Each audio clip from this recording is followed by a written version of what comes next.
আমাদেরকে করবার জন্য জোর জবরদস্তি আমাদেরকে এই নতুন নতুন স্কিমে চলে যাওয়ার জন্য চাপ দিচ্ছেন।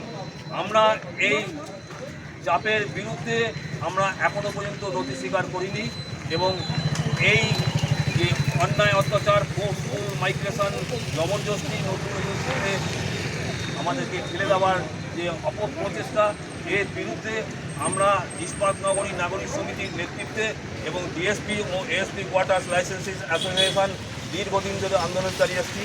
সেই আন্দোলনকে সামনে রেখেই আজ আবার আমরা এই জোনের আশিস মার্কেট ক্রসিং থেকে এবং বিজনের ভারতী মোড় থেকে দুটো পৃথক র্যালি শুরু করতে চলেছি। এই র্যালি দুটোর গন্তব্যস্থল টিএ বিল্ডিং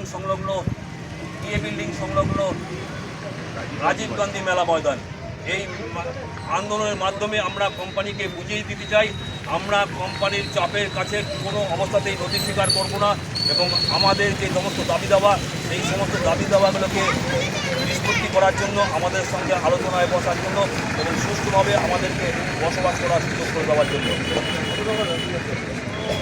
আমাদের সঙ্গে যখন চুক্তি হয়েছিল সেই সময় একটা লাইসেন্স কোয়ার্টার নেওয়ার সময় যখন একটা সিকিউরিটি মানি আমরা দিয়েছি, এখন নতুন নতুন স্কিম আসছে, সিকিউরিটি মানি বাড়াচ্ছে, আমাদেরকেও বলছে নতুন সিকিউরিটি মানি নতুন করে আবার অ্যাডিশনাল সিকিউরিটি মানি দিতে হবে।